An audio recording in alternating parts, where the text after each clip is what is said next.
Assalamualaikum warahmatullahi wabarakatuh. Selamat datang di channel Hamdi Asyidiki. Pada video kali ini kamu akan mendengarkan kunci semangat hidup. Udah men, bismillah. Takut banget sih sama hidup. Jangan lupa klik subscribe dan loncengnya ya. Ketika kita dapat dengan redho menerima cobaan-cobaan yang diberikan Allah kepada kita, pada saat itulah pintu pertolongan Allah terbuka. Dalam kitab-kitab tasawuf disebutkan, sama aja apakah kita diberikan musibah oleh Allah atau kita diberikan kenikmatan oleh Allah. Dalam ilmu-ilmu tasawuf disebutkan sama saja, karena keduanya akan mendekatkan diri kita kepada Allah, karena keduanya akan mengingatkan kita kepada Allah. Dalam sebuah hadis qudsi, Allah pernah berfirman, kalau engkau tidak redho akan cobaan yang aku timpakan pada dirimu, maka cari saja Tuhan lain selain diriku. Ini repot men. Tuhan cuma satu, kita disuruh cari yang lain, bagaimana caranya? Ya kalau Tuhan gua mah gampang, bener gak? Kakak dikabulin ini sama yang ini, pindah ke yang ini, bener gak? Tuhan satu men. Dalam Al-Quran Allah berulang kali mengatakan, Ailahum ma'allah, maka apakah ada Tuhan lain yang menyertaiku? Udahlah, namanya juga hidup. Kita dalam ilmu-ilmu tasawuf makanya juga diajarkan satu ungkapan, Alhamdulillah ala kulli hal. Segala puji Allah atas apapun yang terjadi. Mau dapat musibah, mau dapat nikmat, kita bilang alhamdulillah. Buktinya sampai sekarang dengan kesulitan yang kita terima, dengan musibah yang kita terima, sampai sekarang masih hidup, masih dapat rezeki, bener gak? Udah men, bismillah.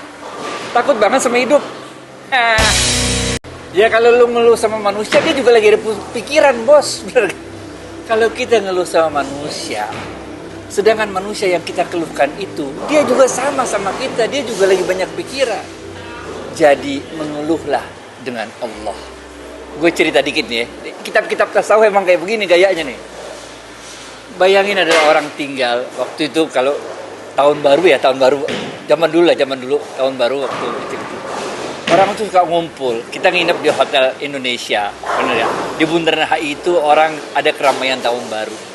Di bawah udah ada yang turun. Kita masih di atas. Dulu kamar hotelnya pakai balkon di depan. Kita panggilin, kagak denger, bener kan? Kita sambit dah pakai uang logaman, cepean gitu. Kena palanya. Dia nggak nengok ke atas. Dia ngambil tuh uang, masukin kantong. Kita lempar lagi, kena palanya. Dia nggak nengok ke atas juga. Dia ngambil uang, kantongin. 3 kali kita udah lempar pakai uang logam cepean. Bukan dia nengok ke atas, malah ngambil duit, masukin kantong. Lah akhirnya kita ambil batu kecil, sambit, bener gak? Baru dia nengok. Ini perumpamaannya. Ketika Allah memberikan kita nikmat demi nikmat, kita nggak ingat sama Allah. Tapi begitu Allah kasih kita cobaan, pada saat itulah kita bisa mendekatkan diri pada Allah, nangis, betul-betul merasa menjerit hati ini agar Allah segera memberikan pertolongannya kepada kita. Dalam kitab-kitab tasawuf, Jalaluddin Rumi mengatakan, the moment we accept what troubles we have been given, the door will open. Ketika kita dapat dengan redho menerima cobaan-cobaan yang diberikan Allah kepada kita, pada saat itulah pintu pertolongan Allah terbuka. So jadi kalau mau dapetin pintu pertolongan Allah dibuka, redho aja, terima segala macam yang terjadilah. Bismillah. Fa inna ma'al usri yusra, inna ma'al usri yusra. Faiza faraqta fansab wa ila rabbika farghab. Sungguh setiap kesulitan itu akan dibarengi dengan kemudahan, dan sungguh setiap kesulitan itu akan dibarengi oleh kemudahan. Faiza faraqta fansab. Dan ketika kamu telah menyelesaikan satu persoalan itu, wa ila rabbika farghab, maka kembalikan hasilnya, takdirnya kepada keinginannya Allah, pada kehendaknya Allah. Ini kajian kita yang dulu, do your best and let Allah do the rest. Itu kalau bahasa Arabnya itu dia tadi, wa ila rabbika farghab. Kita kembalikan apapun takdir yang diberikan Allah kepada kita. Karena kita nggak ngerti bos apa maunya Allah, bener gak? Kadang-kadang nih kita ngeluh dapat musibah, padahal musibah itu sebetulnya menyelamatkan kita dari musibah yang lebih besar, bener gak? Pernah gak sih lo? Saya dah, bener gak? Ini Achilles tendon kanan putus, udah nggak bisa main bola lagi, bener gak? Allah ingin menyelamatkan saya supaya saya nggak lupa umur, masih main bola, main futsal dengan kecepatan yang tinggi, main bulu tangkis dengan kecepatan yang tinggi, single, bener gak? Yang sebetulnya jantungnya udah gak kuat, bener. Jadi Allah punya 1001 cara untuk mengatur seluruh kehidupan di dunia ini.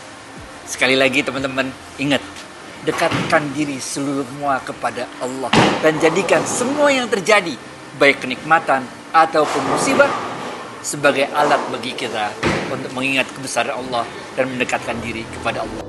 The best feeling of happiness is when you are happy because you've made someone else happy. Dalam bahasa lainnya nih, hadis qudsinya berbunyi, amalan yang paling cepat langsung sampai kepada Allah adalah ketika kita memasukkan rasa bahagia ke dalam hati orang lain. Walaupun kita lagi kena musibah, men. Udah, kita dapat musibah mau musibah. Tapi ketika kita dapat musibah itu, kita tetap membagi kebahagiaan pada orang lain. Maka amalan itu paling cepat sampainya kepada Allah. Hadis lain mengatakan, Allah berfirman, sedekah yang kau keluarkan itu lebih cepat sampainya kepadaku, kata Allah, sebelum sedekah itu sampai ke tangan orang yang menerimanya. Waktu kita keluarin duit mau sedekah, udah sampai ke Allah tuh, walaupun belum sampai ke tangan orang yang menerimanya. Kalau keadaan kita mampu untuk membantu orang lain, membahagiakan orang lain dengan uang yang kita miliki, sedekah. Tapi kalau keadaan kita nggak mampu untuk membantu orang lain dengan uang kita, bahagiakan orang tersebut. Dan selemah-lemahnya membahagiakan orang lain adalah dengan tersenyum.